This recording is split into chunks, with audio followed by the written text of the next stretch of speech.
আসসালামু আলাইকুম। সদ্য ইন্ডিয়া থেকে চাকরি সূত্রে সুদূর রোমানিয়ায় আসা এক নবদম্পতি। এখানে তারা অনেক বড় আর সুন্দর বাসা ভাড়া নেয়। এই বাসায় ওঠার পর থেকে মেয়েটির সাথে ঘুরতে শুরু করে নানান অদ্ভুত ঘটনা। এক পর্যায়ে মেয়েটি জানতে পারে যে তার স্বামী তার থেকে কিছু সত্য লুকিয়েছে। তার স্বামীর অতীত তার থেকে প্রতিশোধ নিতে চাইছে। মেয়েটির সাথে কি কি ঘটেছিল আর তার স্বামীরই বা কি অতীত ছিল তাই জানতে চলেছি আমাদের আজকের মুভিতে। আজ এক্সপ্লেন করতে চলেছি একটি হিন্দি হরর থ্রিলার মুভি রাজ রিপোর্ট। তো চলুন দেরি না করে চলে যাই মুভির গল্পে। মুভির কাহিনী শুরু হয় রোমানিয়া থেকে। রোমানিয়ায় এখন শীতকাল চলছে। শীতকালে রোমানিয়ায় প্রচুর ঠান্ডায় তুষারপাত হয়। রাস্তা গাছপালা সব তুষারে ঢেকে যায়। নদী ও ঝিলের পানি জমে বরফ হয়ে যায়। এমনই এক তুষার স্নাত দিনে ইন্ডিয়া থেকে রিহান মান্না ও তার স্ত্রী শায়না রোমানিয়ায় আসে। রিহান এখানে একটি ব্যাংকে ম্যানেজার পোস্টে চাকরি পেয়েছে। এর আগে রিহান ও শায়না দুজনই রোমানিয়া এসেছিল পড়াশোনা করার জন্য। এখানে দুজনের মধ্যে পরিচয়, প্রেম আর তারপর বিয়ে। মাঝে রিহান ও শায়না ইন্ডিয়া ফিরে গিয়েছিল, কিন্তু সেখানে পছন্দ মতো চাকরি না পাওয়ায় এই চাকরি নিয়ে তারা আবার রোমানিয়া ফিরে আসে।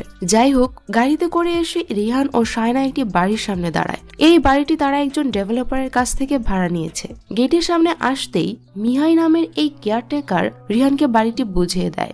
বাড়িটি শায়নার অনেক পছন্দ হয়। সে বাড়ির প্রবেশ পথে তাদের পবিত্র চিহ্ন এঁকে দেয় মঙ্গলের জন্য। কিছুক্ষণ পর রিহান ও শায়না ডিনার করতে বসে। ডিনারের সময় শায়না রিহানকে বলে, রিহান, এত বড় বাড়িতে আমার একা থাকাটা কষ্ট হয়ে যাবে, চলো আমরা বেবি নিয়ে নিই। একটা বেবি থাকলে তার দেখাশোনায় আমার সময় কেটে যাবে। রিহান বলে, মাত্র তো রোমানিয়া আসলাম, আমরা এখানে আগে সেটেল হয়ে নেই, তারপর বাচ্চার কথা ভাববো। কিন্তু শায়না বলে, রিহান, আমরা মুম্বাইতে থাকতেই বাচ্চা নেওয়ার প্ল্যান করেছিলাম। রিহান বলে, সেটা এখানে চাকরি পাওয়ার আগে। আমি এখানে সারাদিন অফিসে থাকবো, তুমি একা বাচ্চা সামলাতে পারবে না। কিন্তু শায়না নাছোড় বান্দা, সে বাচ্চা চাই। এই নিয়ে রিহান ও শায়নার মধ্যে ঝগড়া হয়। এক পর্যায়ে রিহান বলে, তোমার কথা শুনে আমি মুম্বাইয়ের চাকরি ছেড়ে রোমানিয়া এসেছি, প্লিজ আমাকে আর জ্বালিও না তুমি। শায়না বলে, এর জন্য তুমি আমাকে দোষারোপ করছো? মুম্বাইতে তুমি যে চাকরি করতে তা তোমার জন্য পারফেক্ট ছিল না, এজন্য আমি তোমাকে এখানে আসতে বলেছি। আমি খেয়াল করেছি আমি যতবারই তোমাকে রোমানিয়া আসার কথা বলেছি ততবারই তুমি আপসেট হয়ে গিয়েছো। আমার মনে হচ্ছে তুমি আমার থেকে কিছু লুকাচ্ছ। রিহান, তোমার কি এখানে এমন কোনো স্মৃতি আছে যা আমার জানা প্রয়োজন? রিহান বলে, এমন কিচ্ছু নেই, কাল আমার অফিসে প্রথম দিন, তাই ফ্রেশমেন্টের জন্য আমাকে এখন ঘুমাতে হবে। এই বলে রিহান অন্য রুমে গিয়ে দরজা বন্ধ করে বসে কিছু ভাবতে থাকে। পুরনো কোনো স্মৃতি মনে করে সে কষ্টে কান্না করতে থাকে। পরদিন সকালে রিহান নাস্তা না করে অফিসে চলে যায়। রিহান চলে যাবার পর শায়না বক্স থেকে তাদের জিনিসপত্র বের করে গোছাতে থাকে। বক্সে সে একটি ল্যাপটপ দেখতে পেয়ে তা হাতে নিলে এর ভেতর থেকে রক্ত বের হতে থাকে। এই রক্ত শায়নার হাতে লেগে গেলে সে ভয় পেয়ে যায়। সে দ্রুত ওয়াশরুমে গিয়ে হাতে লেগে থাকা রক্ত ধুয়ে ফেলে। হাত ধুয়ে ওয়াশরুম থেকে বের হওয়ার সময় সে বেসিনের পাইপের ভেতর কিছুর আওয়াজ শুনতে পায়। সেখানে কি আছে দেখার জন্য শায়না বেসিনের কাছে গেলে পাইপের ভেতর থেকে সে একটি ভয়ঙ্কর চোখ দেখতে পায়। এটি দেখে সে ভয় পেয়ে অন্য রুমে দৌড় দিলে পড়ে গিয়ে কোমরে প্রচন্ড আঘাত পায়। এখান থেকে সিন কাট হয় আর সিন চলে যায় 1 মাস পরে। রিহান অফিসের কাজে মিউনিখ গিয়েছিল। সেখান থেকে ফেরার পথে শায়না তাকে ফোন দিয়ে কান্না করতে করতে বলে, রিহান প্লিজ আমাকে বাঁচাও। রিহান বলে, কি হয়েছে তোমার, তুমি কোথায় আছো? শায়না বলে, আমি জানি না আমি কোথায় আছি, আমি একটি টেলিফোন বুথে আটকে আছি, সে আমাকে মেরে ফেলবে। রিহান বলে, আশেপাশে কোনো সাইন বা এমন কিছু আছে দেখো যা দিয়ে আমি তোমার কাছে পৌঁছাতে পারবো। শায়না বলে, এখানে একটি বোর্ডে ব্রান 23 কিলোমিটার এই কথাটি লেখা আছে। রিহান বলে, ঠিক আছে তুমি সেখানেই থাকো, আমি আসছি। এই বলে রিহান সেই টেলিফোন বুথের কাছে গিয়ে দেখে যে শায়না ভেতর থেকে দরজা লক করে বসে আছে। তার চোখে মুখে ভয় আর সারা গায়ে আঘাতের চিহ্ন। রিহান ভূতের দরজা ভেঙে ভিতরে গিয়ে শায়নাকে নিয়ে বাসায় ফিরে আসে। বাসায় ফিরে রিহান শায়নাকে জিজ্ঞেস করে যে সে সেখানে কিভাবে গিয়েছিল। শায়না বলে, আমার কিছু মনে নেই রিহান। রিহান বলে, বাড়ি থেকে 30 কিলোমিটার দূরে তুমি তো এমনি এমনি যাওনি তাই না? তুমি গাড়ি নিয়ে গিয়েছিলে, গাড়িটি কোথায়? শায়না বলে, আমার সত্যিই কিছু মনে নেই রিহান, আমাকে বিশ্বাস করো। রিহান তখন বলে, ঠিক আছে তাহলে আমাকে এটা বলো যে তুমি সেখানে একা গিয়েছিলে না কারোর সাথে গিয়েছিলে। এই কথা শুনে শায়না কেমন যেন হয়ে যায়। হঠাৎ তার মনে পড়ে সে গলা থেকে খুলে তার ব্যাগে সোনার মঙ্গলসূত্রটি রেখেছিল। সে পাগলের মতো মঙ্গলসূত্রটি খুঁজতে থাকে, কিন্তু সে যখন তার গলায় পড়তে যাবে মঙ্গলসূত্রটি তখন হাত থেকে পড়ে ছিঁড়ে যায়। এতে শায়না পাগলের মতো কান্না করতে থাকে। রিহান তখন তাকে বলে যে আগামীকাল সকালে সে এটি ঠিক করে দেবে, কিন্তু শায়না বলে সব শেষ হয়ে গেছে রিহান, সে আমাকে এখন মেরে ফেলবে। পরদিন রিহান গাড়িতে করে মঙ্গলসূত্রটি নিয়ে অফিসে যাওয়ার সময় একটি কাক তাকে ফলো করতে করতে অফিস পর্যন্ত আসে। রিহান যখন গাড়ি থেকে নামতে যাবে তখনই কাকটি গাড়ির সামনের কাচের উপর পড়ে। কাকের ঠোকরে গাড়ির কাচ ভেঙে যায়। রিহান গাড়ি থেকে নেমে কাকটি ধরতে গেলে কাকটি জোরে জোরে ডানা ঝাপটাতে থাকে। এতে রিহান অনেক ভয় পেয়ে যায়। অফিসে গিয়ে সে গাড়িতে থাকা মঙ্গলসূত্রের কথা ভুলে যায়। দুপুরে শায়না রিহানকে জিজ্ঞেস করে যে সে মঙ্গলসূত্রটি ঠিক করেছে কিনা। রিহান তাকে মিথ্যে বলে যে সে জুয়েলারি শপে গিয়েছিল, কিন্তু অফিস থেকে জরুরি ফোন আসায় তাকে অফিসে ফিরে আসতে হয়। আগামীকাল সে মঙ্গলসূত্রটি ঠিক করে আনবে। সে শায়নাকে আরো বলে যে রাতে তার বন্ধু আমন ও তার স্ত্রী শ্রেয়া তাদের সাথে দেখা করতে আসবে। তাদের সাথে কথা বললে হয়তো শায়নার ভালো লাগবে। রাতে আমন ও শ্রেয়া তাদের বাসায় আসলে সবাই একসাথে ডিনার করতে বসে। শায়না ড্রিঙ্কস আনতে পাশের রুমে গেলে হঠাৎ তার পেটে প্রচন্ড ব্যথা শুরু হয়। ব্যথায় সে মাটিতে পড়ে যায়, আর তখন কোনো অদৃশ্য শক্তি তাকে পজেস করে নেয়। পজেস অবস্থায় শায়না বাড়ির বাইরে বের হয়ে গাড়ি থেকে মঙ্গলসূত্রটি নিয়ে রিহানের একটি পুরনো জ্যাকেটের পকেটে রেখে দেয়। পরদিন রিহান গাড়িতে মঙ্গলসূত্রটি না পেয়ে সব জায়গায় খোঁজে, কিন্তু সে কোথাও সেটি খুঁজে পায় না। রিহান যখন তার অফিসে মঙ্গলসূত্রটি খুঁজছিল হঠাৎ সেখানে পুলিশের ফোন আসে। পুলিশ তাকে জানায় যে তার হারিয়ে যাওয়া গাড়িটি তারা একটি জায়গায় খুঁজে পেয়েছে। সে যেন সেখানে এসে গাড়িটি শনাক্ত করে। রিহান ঠিকানা মতো গিয়ে দেখে এটি তার সেই গাড়িটি যেটি নিয়ে সেদিন শায়না বাড়ি থেকে বের হয়েছিল। সেই জায়গায় রিহান কিছু কাঠ কয়লা পড়ে থাকতে দেখে। ঠিক যেমন শ্মশানে মৃতদেহ পোড়ানোর পর ছাই পড়ে থাকে তেমনি রিহান ওই দিন বাসায় ফিরে দেখে শায়না সম্পূর্ণ বিবস্ত্র হয়ে টেবিলের উপর শুয়ে আছে। তাকে এভাবে দেখে রিহান বলে, শায়না তোমার মাথা কি নষ্ট হয়ে গেছে? বাহিরে -10 ডিগ্রি তাপমাত্রা, এই ঠান্ডার মধ্যে এভাবে শুয়ে থাকলে তুমি অসুস্থ হয়ে যাবে। শায়না বলে, তুমি হারানো গাড়ি খুঁজে পেয়েছো তাই না? যখন তোমার কাছে মঙ্গলসূত্র ছিল তখন গাড়ি ছিল না, আর এখন গাড়ি পেয়েছো কিন্তু মঙ্গলসূত্র হারিয়ে ফেলেছো। এইসব শুনে রিহান আর কিছু না বলে অন্য রুমে গিয়ে শুয়ে পড়ে। রাত যখন 12:15 তখন শায়না হঠাৎ বিছানা থেকে উঠে একটি ছোরা হাতে নিয়ে রিহানের রুমে যায়। সে রিহানকে ছোরা দিয়ে আঘাত করতেই যাবে, কিন্তু তখনই রিহানের ঘুম ভেঙে যায়। সে শায়নাকে ধাক্কা দিয়ে সরিয়ে দেয়। শায়না দেয়ালে ধাক্কা খেয়ে অজ্ঞান হয়ে যায়। রিহান তখন শায়নাকে বিছানায় শুয়ে দিয়ে আমান ও শ্রেয়াকে ফোন দেয়। তারা রিহানের বাসায় আসলে শ্রেয়া রিহানকে বলে, তোমরা আলাদা বেডরুমে কেন ঘুমাও? শায়না আমাকে কিছু কিছু কথা বলেছে, তুমি শায়নাকে অ্যাভয়েড করো, তার কোনো কথা শুনতে চাও না। শায়নার এমন অবস্থার জন্য দায়ী তুমি। শায়নাকে ঠিক করতে হলে আগে তোমাদের মধ্যকার সম্পর্ক ঠিক করো। তাছাড়া শায়না আমাকে এই বাড়ির ব্যাপারেও কিছু বলেছিল, হতে পারে কোনো ভূত প্রেত। রিহান বলে, তুমি ঠিকই বলেছ। শায়না আমার কাছে অনেকবার হেল্প চেয়েছে, কিন্তু আমি তাকে হেল্প না করে ইগনোর করেছি। আমি শায়নাকে খুব ভালোবাসি, আমাকে কিছু একটা করতেই হবে। আমান রিহানকে বলে, আমার পরিচিত একজন লোক আছে যার নাম ত্রিলোক দ্বিবেদী, সে হয়তো আমাদের সাহায্য করতে পারে। রিহান বলে, ঠিক আছে, আগামীকালই আমরা তার কাছে যাব।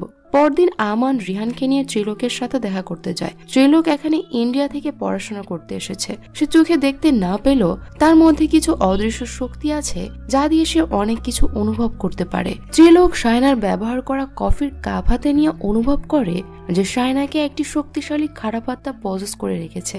সে রিহানকে বলে যে রিহান, আপনার স্ত্রী পজেসড। রিহান তার কাছে এই ব্যাপারে সাহায্য চাইলে ত্রিলোক তাকে সাহায্য করতে রাজি হয়। পরদিন আমান ও শ্রেয়া শায়নাকে শপিং এর বাহানায় বাড়ির বাইরে নিয়ে যায়। এই সুযোগে রিহান ত্রিলোককে নিয়ে বাড়িতে আসে। ত্রিলোক শায়নার ব্যবহার করা চিরুনি আনতে বলে। এরপর সে বলে যে সে তার শক্তি ব্যবহার করে এ আত্মাকে বা কেন শায়নাকে কষ্ট দিচ্ছে তা খুঁজে বের করার চেষ্টা করবে।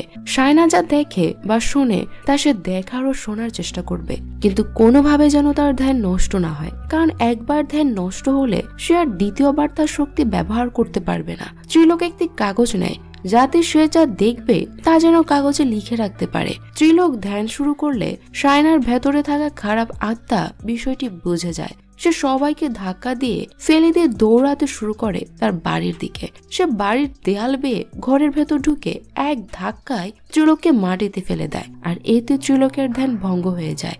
এরপর সেই খারাপ আত্মা শায়নাকে মাটিতে ফেলে নানাভাবে কষ্ট দিতে থাকে। কিছুক্ষণ পর আত্মাটি তার শরীর থেকে বের হয়ে আসলে শায়না আবারও স্বাভাবিক হয়।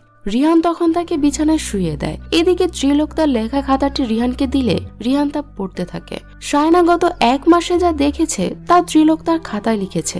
এখান থেকে সিন 1 মাস পেছনে চলে যায়। এই সিনটির কথা মনে রাখবেন, কারণ আমরা আবার এখানেই ফিরে আসব। রিহান ও শায়নার রোমানিয়ায় আসার 3 দিন পরের ঘটনা। একদিন শায়নার গভীর রাতে ঘুম ভেঙে যায়। সে তার ঘরে কিছুর উপস্থিতি বুঝতে পারে। হঠাৎ তার শরীর থেকে চাদর আপনা আপনি সরে যায়। এরপর তার খাটের নিচ থেকে জোরে জোরে আওয়াজ আসতে থাকে। সে মোবাইলে টর্চ জ্বালিয়ে দেখার চেষ্টা করে যে খাটের নিচে কি আছে। তখন সে খাটের নিচে একটি ভয়ানক অবয়ব দেখে ভয়ে দৌড়ে অন্য ঘরে চলে যায়। রিহান তার ঘর থেকে রাগ করে আলাদা বেডরুমে ঘুমায়। তখন সে রিহানকে এসব কথা বললে রিহান হয়তো বিশ্বাস করবে না। এই জন্য সে রিহানকে কিছু না বলে পরদিন সকালে একটি ক্যামেরার দোকানে যায় ক্যামেরা কিনতে, যাতে সে এসব ক্যামেরায় রেকর্ড করে রিহানকে দেখাতে পারে। ক্যামেরার দোকানে শায়নার দেখা হয় আদিত্য নামের এই লোকটির সাথে।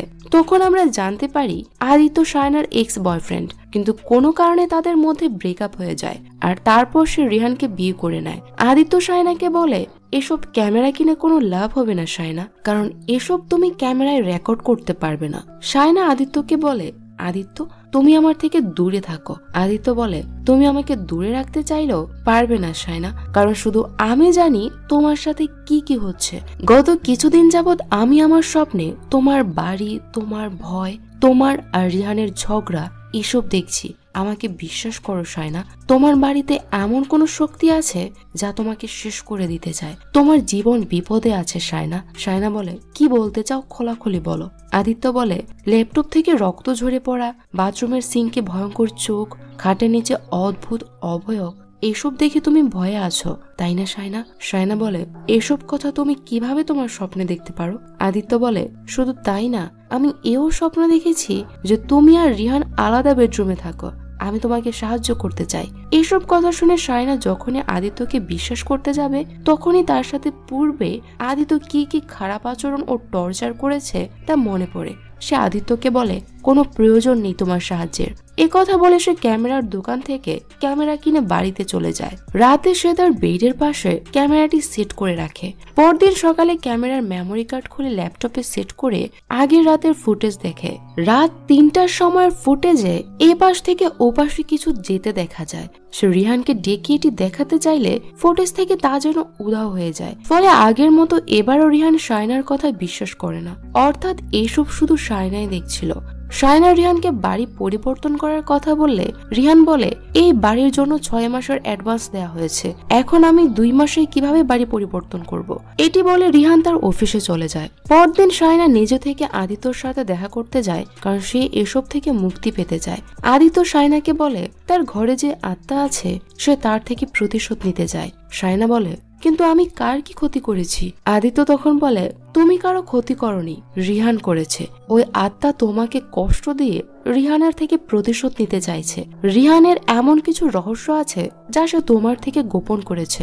শায়না বলে, আমি তোমার কথা বিশ্বাস করি না, আমি তোমার থেকে দূরে চলে এসেছি, এজন্য তুমি আমার ও রিহানের মধ্যে ঝামেলা তৈরি করতে চাইছো তাই না? কথা বলে সে বাড়ি চলে আসে। পরদিন সে শ্রেয়ার সাথে দেখা করে তাকে বলে যে তার সবসময় ভয় ভয় লাগে। তার মনে হয় চারপাশে যেন কেউ আছে, তাদের বাড়িটিতে কোনো আত্মা আছে যে তাকে ভয় দেখাচ্ছে। শ্রেয়া তাকে ভরসা দিয়ে বলে, ভয় পেও না, মনে সাহস রাখো আর রিহানের সাথে সবকিছু শেয়ার করো। কিন্তু রিহান তো এসবের কিছুই বিশ্বাস করে না। সে আছে তার কাজ নিয়ে। একই ছাদের নিচে বসবাস করলো, দুজনের পৃথিবী যেন আলাদা। এরপর শায়না আরো অনেকবার সে ভয়ঙ্কর আত্মাকে দেখে। একদিকে রিহানের সাথে দিন দিন সম্পর্কে অবনতি, অন্যদিকে এমন ভয় শায়নাকে আদিত্যর কথা বিশ্বাস করতে বাধ্য করে। সে আবারও আদিত্যর সাথে দেখা করে জানতে চায় যে কি সেই রহস্য যা রিহান তার থেকে লুকিয়েছে। আদিত্য শায়নাকে বলে, রিহান একজনকে খুন করেছে, তার আত্মাই রিহানের থেকে প্রতিশোধ নেয়ার জন্য শায়নাকে ভয় দেখাচ্ছে। এই কথা শুনে শায়না বলে, আমি তোমার কথা বিশ্বাস করি না, রিহান এমন কাজ করতেই পারে না। আদিত্য বলে, আমি জানি তুমি এটি বিশ্বাস করবে না, কিন্তু আমি তোমাকে এমন কিছু দেখাতে পারি যা দেখলে তোমার বিশ্বাস হবে। মুম্বাই ফিরে যাবার আগে তোমরা যে বাড়িতে থাকতে সেই বাড়িতেই তার প্রমাণ রিহান লুকিয়ে রেখেছে। তোমরা চলে যাবার পর এই বাড়িতে কেউ 2 মাসের বেশি থাকতে পারেনি, এখনো বাড়িটি খালি পড়ে আছে। এরপর আদিত্য সায়নাকে নিয়ে সেই বাড়িতে গিয়ে একটি ফলস ওয়ালের ভেতর থেকে রিহানের রক্ত মাখা একটি জামা বের করে এনে সায়নাকে দেখায়। সায়না এটি দেখে একেবারে শকড হয়ে যায়, কারণ এটি রিহানেরই জামা। ওই দিন বাড়ি ফিরে আসলে রিহান তাকে জিজ্ঞেস করে সে কোথায় গিয়েছিল, কিন্তু সায়না তার কথার কোনো জবাব না দিয়ে ওয়াশরুমে গিয়ে অনেক কান্না করতে থাকে। পরদিন রিহান 2 দিনের জন্য মিউনিক যাবে, এই জন্য সে সায়নাকে বলে রেল স্টেশন পর্যন্ত তাকে এগিয়ে দিতে। সায়না রিহানের সাথে রেল স্টেশনে আসলে রিহান সায়নাকে বলে, কিছুদিন যাবত তুমি আমার সাথে আজব ব্যবহার করছো, সব ঠিক আছে তো সায়না? তুমি কি আমার থেকে কিছু লুকাচ্ছ? সায়না বলে, এই সেম প্রশ্ন যদি আমি তোমাকে করি রিহান? রিহান একথার কোনো জবাব না দিয়ে ট্রেন আসলে ট্রেনে করে মিউনিক চলে যায়। রিহান চলে যাবার পর সায়না আবারও আদিত্যর সাথে দেখা করে। আদিত্য তাকে নিয়ে একজন তান্ত্রিক মহিলার কাছে যায়। তান্ত্রিক মহিলাটি সায়নাকে বলে যে হ্যাঁ, তোমার বাড়িতে একটি আত্মা আছে যে তোমাকে ভয় দেখায়, তোমাকে তার বশে করতে চায়, তোমাকে মারতে চায়। সায়না বলে, আমার স্বামী কি সত্যি কাউকে মেরেছে? মহিলাটি বলে, হ্যাঁ, তোমার স্বামী একজনের জীবন নিয়েছে। সায়না বলে, কে সে? আমি তার নাম জানতে চাই। কিন্তু তখনই মহিলাটির সাফোকেশন শুরু হয়। সে বলে, আমি তার নাম বলে আমাকে সে মেরে ফেলবে, তুমি প্লিজ এখান থেকে চলে যাও। সায়না এখান থেকে বের হয়ে একটি কফি শপে যায়। সেখানে আদিত্য সায়নাকে বলে, তুমি ইন্ডিয়া ফিরে যাও, এখানে তোমার জীবনের ঝুঁকি আছে। সায়না বলে, আমি সত্যিটা না জেনে কোথাও যাব না। ওই সময় একটি সাপ সায়নার গাড়ির ইঞ্জিনের ভেতর ঢুকে ফুয়েল ট্যাঙ্ক ছিদ্র করে দেয়। ফলে সায়না ও আদিত্য আবার গাড়িতে বসে বুঝতে পারে ফুয়েল ট্যাঙ্ক একেবারে খালি। আশেপাশে কোনো গ্যারেজ না থাকায় আদিত্য সায়নাকে বলে, আজ রাতে আমাদের এখানেই কোনো হোটেলে থাকতে হবে। সায়না বলে, কিন্তু আমাকে বাড়ি যেতেই হবে, আমি চাই না এই নিয়ে রিহানের মনে আমাকে নিয়ে কোনো প্রশ্ন জাগুক। আদিত্য বলে, রিহান শহরের বাইরে এখন, কাল সে এখানে পৌঁছানোর আগেই আমি তোমাকে বাড়ি পৌঁছে দেব।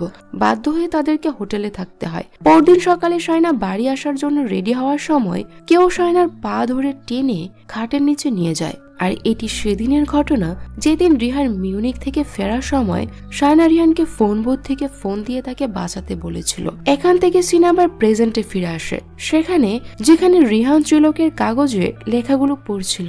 সবার পড়া শেষ হলে আমান রিহানকে বলে, তুই কাকে খুন করেছিস রিহান? রিহান বলে, কি আবল তাবল বলছিস আমান, আমি কেন কাউকে খুন করতে যাব? এইসব ওই আদিত্যর প্ল্যান। সে আমার থেকে সায়নাকে আলাদা করতে এসব প্ল্যান করেছে, সে সায়নার উপর কালো জাদু করেছে। আমান তখন বলে, তাহলে চল আমরা আদিত্যর কাছে যাই, তাকে জিজ্ঞেস করি যে সে কেন এসব করছে। শ্রেয়া বলে, আমরা প্রয়োজনে পুলিশের কাছেও যেতে পারি। রিহান তখন বলে, কি বলবো আমি তার কাছে গিয়ে? সে যা চেয়েছিল তা তো পেয়েছি। আমার স্ত্রীর সাথে একই হোটেলে বেড শেয়ার করেছে, এখন আমি তার কাছে গিয়ে নিজের স্ত্রীকে ভিক্ষা চাইবো? আমান বলে, সায়নার উপর কালো জাদু করা ফিরিয়ে নিতে বলবো। ত্রিলোক তখন বলে, এটি সে চাইলেও পারবে না, কারণ কালো জাদু যে করে সে তা ফিরিয়ে নিতে পারে না, এটাই কালো জাদুর বৈশিষ্ট্য। তখন আমরা সায়নাকে দেখি পুরোপুরি পজেসড হয়ে আছে। এরপর তারা চার্চের একজন পাদ্রীর কাছে যায় এক্সোরসিজম বা যজ্ঞ করে ওই আত্মাকে সায়নার শরীর থেকে বের করার জন্য। সবকিছু শুনে পাদ্রী বলে, এখানকার চার্চের নিয়ম অনেক কঠিন, চার্চ থেকে এক্সোরসিজম করার পারমিশন দেবে না, তবে একটা উপায় আছে। আমরা যদি চার্চে এই আত্মার ব্যাপারে প্রমাণাদি দাখিল করতে পারি তবে হয়তো চার্চ থেকে অনুমতি পাওয়া যাবে। ওই দিন পাদ্রী রিহানের বাসায় আসে ওই আত্মার সাথে কথা বলার জন্য, আর রিহানকে বলে সবকিছু ক্যামেরায় রেকর্ড করতে, যাতে তার চার্চে দেখিয়ে এক্সোরসিজমের পারমিশন পাওয়া যায়। পাদ্রী আত্মার সাথে কথা বলার চেষ্টা করলে পজেস সায়না ঘরে থাকে কিছু পোকা ধরে ধরে খাওয়া শুরু করে। এরপর সে পাদ্রীকে অকথ্য ভাষায় গালিগালাজ শুরু করে। এক পর্যায়ে পাদ্রীর নাক দিয়ে রক্ত পড়া শুরু হলে পাদ্রী সেখান থেকে দৌড়ে পালিয়ে যায়। যাবার সময় সে বলে যায় যে এ খুব শয়তান খারাপ আত্মা, এর সাথে সে লড়াই করতে পারবে না। পাদ্রী চলে যাবার পর আত্মা সায়নাকে কষ্ট দিতে থাকে। সায়নার এমন কষ্ট দেখে এবার রিহান সত্যটা সবার সাথে শেয়ার করার সিদ্ধান্ত নেয়। সে আমান, শ্রেয়া ও ত্রিলোকের কাছে তার এক লুকানো অতীত বলতে শুরু করে। সিন এখান থেকে ফ্ল্যাশব্যাকে 4 বছর পেছনে নিয়ে যাওয়া হয়। তখনও রিহান ও সায়নার বিয়ে হয়নি, তারা সবে মাত্র বিয়ের সিদ্ধান্ত নিয়েছে। এর মাঝে একদিন একটি অচেনা নাম্বার থেকে রিহানের ফোনে কল আসে। অচেনা ব্যক্তিটি রিহানকে বলে, শুনলাম আপনি সায়নার সাথে বিয়ে করতে যাচ্ছেন, অ্যাডভান্স কংগ্রেচুলেশন। রিহান বলে, কি আপনি? ওপাশ থেকে বলে, আমি সে যে আপনার আগে আপনার হবু বউয়ের সাথে একই বিছানায় বহুবার রাত কাটিয়েছি। এটি শুনে রিহান বলে, আপনি জানেন এর জন্য আমি আপনাকে অ্যারেস্ট করাতে পারি। ওপাশ থেকে লোকটি বলে, আরে রিহান সাহেব, এটুকুতেই রেগে গেলেন? আরো বাকি আছে তো, অ্যাড্রেস দিচ্ছি, সে অ্যাড্রেসে চলে আসুন। রিহান ওই দিন বিকেলে সে অ্যাড্রেসে যায়। একটি ছেলে সেখানে তার জন্য অপেক্ষা করছিল, আর এই ছেলেটি আর কেউ নয় বরং আদিত্য। আদিত্য রিহানকে বলে, তুমি শাইনাকে বিয়ে করার প্ল্যান বাদ দিয়ে দাও, সে শুধু আমার। রিহান বলে, সে তোমার হলে এখন তোমার কাছে নেই কেন? এসব ব্ল্যাকমেল বাদ দিয়ে নিজের রাস্তা দেখো। আমি শাইনাকে ভালোবাসি আর তাকেই বিয়ে করব, আর শাইনাও আমাকেই ভালোবাসে আর আমাকেই বিয়ে করবে। এটি বলে রিহান সেখান থেকে চলে যেতে চাইলে আদিত্য রিহানকে বলে, যাওয়ার আগে একটি ভিডিও দেখে যাও রিহান। এরপর আদিত্য তার প্রজেক্টরে একটি ভিডিও প্লে করে। এটি দেখে রিহানের মাথা গরম হয়ে যায়, কারণ এটি ছিল শাইনা ও আদিত্যর ইন্টিমেট মুহূর্তের ভিডিও। নিজেকে কন্ট্রোল করতে না পেরে রিহান পাশে থাকা ল্যাপটপ দিয়ে আদিত্যর মাথায় আঘাত করে। আদিত্যর সাথে সাথে মাটিতে পড়ে যায়, তার মাথা থেকে ব্লিডিং হওয়া শুরু করে, আর কিছুক্ষণের মধ্যেই সে মারা যায়। কি খটকা লাগছে তো যে আদিত্য যদি 4 বছর আগেই মারা গিয়ে থাকে, তবে 1 মাস আগে শাইনার সাথে আদিত্যর দেখা কি করে হলো? আসলে গত 1 মাস শাইনা আদিত্যর আত্মাকে দেখেছিল, এই জন্য শুধু শাইনাই আদিত্যকে দেখেছে, অন্য কেউ তাকে দেখতে পায়নি। আদিত্য মারা যাবার পর কোনো উপায় না পেয়ে রিহান আদিত্যর বডিটি জঙ্গলে নিয়ে গিয়ে মাটিতে পুঁতে দেয়। এরপর সে তার রক্ত লেগে থাকা জামাটি ঘরের ফলস দেয়ালের উপাশে রেখে দেয়। আদিত্যর আত্মা জানতো যে শাইনার গলায় যতদিন মঙ্গলসূত্র থাকবে ততদিন সে শাইনার কিছু করতে পারবে না। এই জন্য সে প্ল্যান করে শাইনাকে হোটেলে নিয়ে তার গলা থেকে মঙ্গলসূত্রটি খোলাবে আর তারপর তা গায়েব করে দেয়। রিহানের গাড়িটি যে জায়গায় খুঁজে পাওয়া গিয়েছিল সেখানে রিহান আগুনে কাঠ পোড়ানোর ছাই দেখেছিল। এটি দেখে রিহান বুঝেছিল যে আদিত্যর আত্মা শাইনাকে পজেস করে জঙ্গলে নিয়ে আদিত্যর বডিটি বের করে তা শাইনার হাত দিয়ে আগুনে জ্বালায়। সবকিছু শুনে ত্রিলোক রিহানকে বলে, শাইনাকে বাঁচানোর জন্য আমি নিজেই যজ্ঞ করব। আদিত্যর আত্মা শাইনার বডি ছেড়ে যাবার আগে পর্যন্ত এই মন্ত্র একটানা পড়ে যেতে হবে, কোনোভাবেই তা বন্ধ করা যাবে না। আদিত্যর আত্মা আমাদের বাধা দেওয়ার অনেক চেষ্টা করবে, কিন্তু থেমে যাওয়া যাবে না। এই যজ্ঞের জন্য রিহান শাইনার হাত পায়ে বেঁধে নেয়। যজ্ঞের মন্ত্র পড়া শুরু হলে নানাভাবে আদিত্যর আত্মা সবাইকে ভয় দেখাতে শুরু করে। এক পর্যায়ে চোখের ইশারায় আদিত্যর আত্মা ত্রিলোককে অন্য রুমে নিয়ে ছুঁড়ে ফেলে দেয়। তখন রিহান ত্রিলোকের জায়গায় এসে মন্ত্র পড়া শুরু করে। আত্মা কেবিনেটের ড্রয়ার খুলে রিহানকে আঘাত করলে রিহান মাটিতে পড়ে যায়। তখন মন্ত্র পড়া শুরু করে আমান। শ্রেয়া যখন রিহানকে আঘাতে ব্যান্ডেজ লাগিয়ে দিচ্ছিল তখন আত্মা শ্রেয়াকে আঘাত করে। এরপর আত্মা রিহানকে নানাভাবে কনফিউজ করার চেষ্টা করে। সে রিহানকে তার সামনে শাইনা ও আদিত্যের ইন্টিমেট সিন দেখিয়ে রিহানকে উত্তেজিত করে যাতে সে শাইনাকে আঘাত করে খুন করে। কিন্তু রিহান নিজেকে কন্ট্রোল করে, কারণ সে বুঝতে পারে যে এইসব আদিত্যর সৃষ্টি করা ভ্রম, শুধুমাত্র তাকে কনফিউজ করার জন্য। এদিকে ত্রিলোক এক ধ্যানে মন্ত্র পাঠ করছিল।